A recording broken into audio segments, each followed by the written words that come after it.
Every Tuesday at 9 o'clock, we're joined by this man. It is Rod Smith, former Broncos wide receiver. Always appreciate your time. Thanks so much. How are you this morning, Rod? Yeah. About the same. Yeah? Every week you ask him how he's doing. Yeah. Well, I know. I mean, here's the reason why. Is because I appreciate the concern. It could be definitely a little high-strung over this way, man.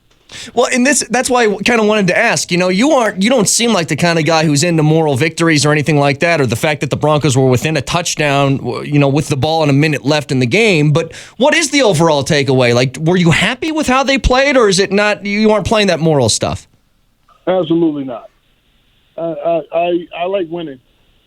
There's times when, as a player,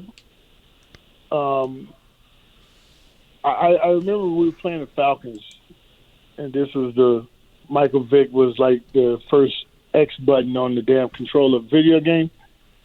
I had 204 yards. You'd think I would be pretty happy.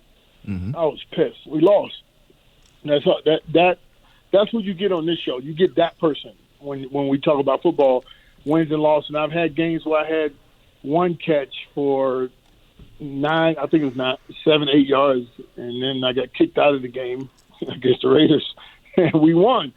So overall, I was happy because we won, and that's what morally for me, that's the way I'm wired. So if it ever upsets anybody because I don't go over all the things that's supposed to be highlights or stuff we can build on, the hell we ain't building. I don't build well on losses. I just don't. I know. Yeah. You see some bright spots, and the hell with all the spots. We need to put it together. And this game is, you run out of time. Like, you run out of games, and it's just like the clock, but you're running out of time to give yourself a chance to keep playing. I'm with you, man. I'm not a moral victory guy. Everybody get a trophy generation, the hell with that. No, you get a trophy only if you win. No second place. So You could acknowledge the team made progress. Yeah, they did. But what kills me is you had a chance to win the game. The Chiefs gave you every chance to win the game. Their mistakes added up. Yeah, but Rod, so what's your mindset? 6 minutes to play, 4th and 3, midfield. I'm yelling at the TV, go for it, go for it, go for it, go for it. They punted the ball away, and you know what happened. And I believe that the reason they chose that route, their head coach is a defensive-minded coach, and if there's one fault that I see in Vic Fangio so far is that he trusts his defense too much in those situations. An offensive-minded coach, in my humble opinion, I think would have gone for it there. Do you agree? I'm with you on that, and the part that kills me is coach will come back after the game and say, "Yeah, we are that." Looking at it in hindsight, we should have went for it. Well, you don't get hindsight. I'm sorry. I like them. I really do. But you don't get hindsight when in the NFL. You got your 60 minutes of ball that you got to play, and you got to make these split-second decisions. Is it easy? Absolutely not. But when I'm looking at the game, and I'm looking at the clock, and I'm looking at what's going on in the game, I'm going off of what's happening actually in that game. Every time they got the ball, they had it for 5 or 6 minutes because we play this bend but don't break defense, which I personally don't like. Everybody like, the Chiefs only scored this many points. I don't give a damn. They scored one more than we did. That's all that matters. But you got to remember, we play a very passive defense. And so we said, okay, let's not cover probably the third best football player in football, which is Travis Kelce. Let's not cover him. He didn't get bumped not one time. And he had, 8 catches for 100 and whatever yards. And he literally systematically marched him down the field by himself pretty much the entire game he did this. So it's not a matter of, in this situation, okay, do I want Travis Kelce to catch 3 or 4 more passes on this drive and milk the clock, and it's always first down. And then in the red zone and third downs, we played well, but the clock is not on our side. And plus, they're a 10-1 football team. You got to go beat 10-1 defending Super Bowl champions. You can't think, they're going to make a mistake. Mm-hmm. You can't. To me, no, I got to have some confidence and some courage in my guys. We got the ball, and this one thing I loved about playing with the guys I played with, we always wanted to go for it. You always had that feeling that we didn't give a damn down the distance what side of the field we was on. We had the confidence in each other that we would go for it no matter where we were. And I don't feel that. That's the split-second decision I'm saying. I got to have that, like you said, I got to be offensive-minded and say, I can't get him this ball back.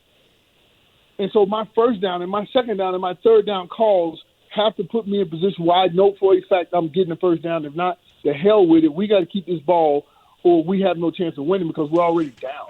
And I can't give him the ball back. Rod, we talk about the quarterback a lot here on this show, and rightfully so. You've got 4 games left in this season.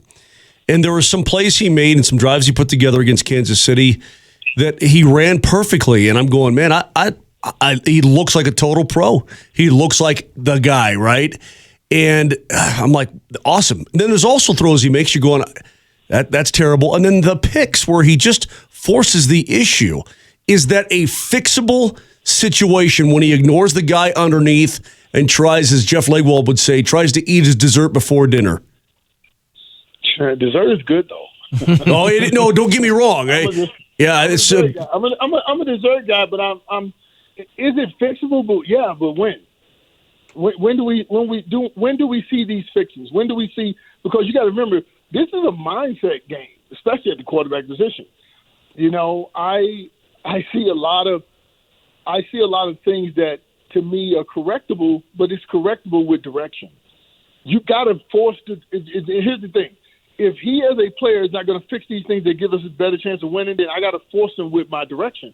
As an offensive coordinator, I'm going to call the plays where I know it keeps him out of these situations. I'm going to call the shorter passing game, quick throws, get the ball out of his hand. When he's in rhythm, and this was my thing. I was thinking last night, okay, what the hell are we going to talk about today? I knew the whole Drew Lock was going to come up because it always comes up because he threw 2 interceptions. It's going to come up. It's got to come up. When you're on the road in that place, trust me, I've lost a lot. It's probably the place, if somebody was to look it up, I don't know if we have a stat guy or a stat girl or whatever. Marty, get on it. If I don't know if the place I've lost the most, I can tell you the place I hated losing the most was there. And we did it a lot there. And if we had great football teams, remember, we had Super Bowl teams and we lost there. And that's one of the toughest places to play in the National Football League, especially for the Broncos. And you have to be on top of everything. You can't get them extra possessions, especially when they got the number 1 football player on the planet is on their team. The defending Super Bowl champ is on their team. Probably the 3rd best football player is on their team. We mentally, as the quarterback, I got to not only protect this football. I'm not playing against Patrick Mahomes. You lose playing against Patrick Mahomes if I'm a quarterback. But my team versus their team, I got a chance to win. You know, and that's what I got to take into that game, and I got to take what they give me. Whenever he has, this is just kind of what my thing was, rhythm. When he's out of rhythm, he try to play like Brett Favre. And so to me, you got 2 things happening. You overestimate your ability or you underestimate the people you're playing against. Those are the 2 factors, and both sides right now we're losing. We're making the wrong call. Instead of me taking this crossing route for the first down and keep the ball, keep the drives going, doing that thing. You know, as a coordinator, I got to get the football to Jeudy. I'm like, is this guy? I saw he tweeted something and deleted it. I saw somebody sent that. He told me, yeah, at least I got my cardio in. Yeah, Jeudy, yeah. This guy shit, there's no way in the hell he should get to say that. This just me.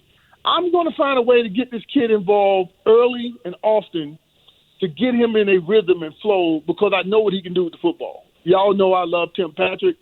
I didn't see my man Philip Lindsay. It's like, okay, there's 2 different offensive lines. Okay, well, he's in the game. Okay, we're going to block a little different. No, well, Rod, did you have an issue with what Jeudy tweeted and then deleted, or did you just agree with him and be like, yeah, he should get the ball more? Hell yeah, I agree. I mean, what he tweeted, I don't even know if he did it. I don't know. But my thing is, I'm saying this when I'm watching. I can't, and I learned this from my buddy Sharp. I try to watch the game without the sound, so I don't get critiqued by the people who are talking. So I don't say what they're saying. So I have my own sayings when I'm watching it. But if I'm looking, I do that every Avalanche game, by the way. It's wonderful. Oh, Jesus.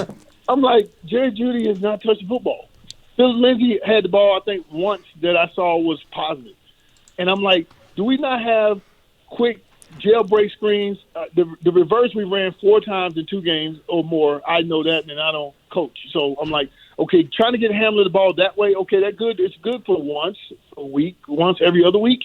But can I throw him a quick bubble screen out there wide and let him make a guy miss and run with the ball? I can run him on a jet sweep, not the reverse, but the jet sweep like teams do against us. that work. Those types of things. Kansas City has a big time motion offense, counter motions, things like that, so they can see what the defense is doing.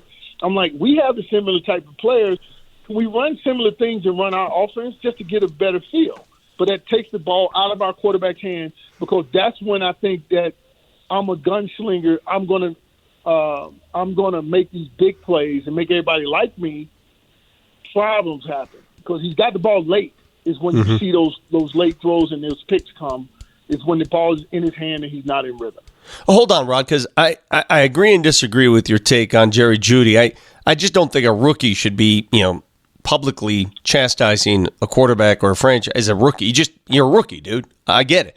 But if you were to blame somebody for him not getting the ball, we all want to see him get the ball. Is it the QB or is it the play call? What's the problem here? Here's my thing. I'm thinking in my head, this is just me. I'm literally honestly thinking this and watching the game. There has to be 4 to 5 plays in every game plan that are designed for him to throw the ball to Jerry Jeudy. I don't give a damn what's happening. One thing I loved about playing with Gary Kubiak, who was a great friend but an amazing coach, our last Super Bowl coach, was when we were down. Ed McCaffrey got hurt. It was me and 4 guys who all were 2 years and under. I got the football in so many damn ways because Gary Kubiak designed the game to go to Rod Smith. My career turned out, that was one of the reasons why my career was the way it was. He found a way to get me the football, to get the football in my hands because, in his opinion, I was the best football player receiver on our team at the time, and he had to get the ball in my hand to give us a chance to win games. You mean to tell me there's not a Jerry Jeudy package where you don't have to label it that, but there's 5 or 6 plays that he has no choice but to go to Jerry because he's our only option. It's a quick screen. It's a slant route. It's an under route where I got it cleared out to make sure that man is on Jerry Jeudy gets the ball in his hand to get it to this kid in rhythm. Not only the quarterback in rhythm, but I don't see us running what we used to call old school drag slant. The first play you called in pass plays in football. You run a drag, you run a slant, you pick a side, one of them's open. If not, dump it over the ball. That was a play that we ran, and I don't see us running that. It's almost like we always try to trick them to get a play instead of being systematic, like you're saying. Now we're in second and third and shorts, and now we can go for it in 2 downs if we need to. We're going for it on 4th down because we need to. We have no choice based off of our team and us controlling the atmosphere.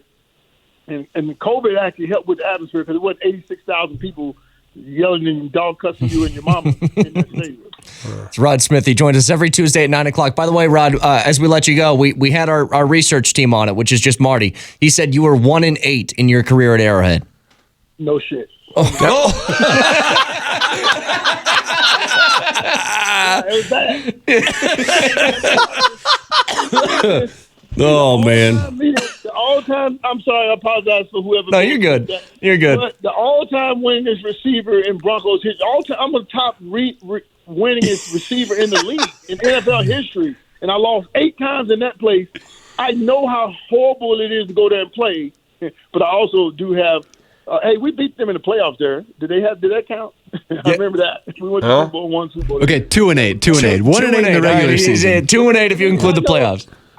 Yeah, and an old lady cussed me out going into the stadium like every time we played there. So it was amazing. Rod, always appreciate your time. You're the best, buddy. See you next week. All right. Appreciate you guys. There you go. That's so good. I mean, that's a perfect reaction. Isn't it? It is. I've done nothing but win football games in my life, and 1-8 in the regular season at Arrowhead Stadium. His reaction, for those who didn't hear it because Marty had to dump it, you made the comment of his record, and he responded by saying, "Oh, bleep." Yes. Funny. And then immediately saying, "I'm sorry." But it's just like, no, that's the most natural reaction you can have. Got a lot to get to this morning. Replay some of that. In fact, Marty, can you just bleep it? We'll just play that when we come back again. For those who missed it, we'll do that next.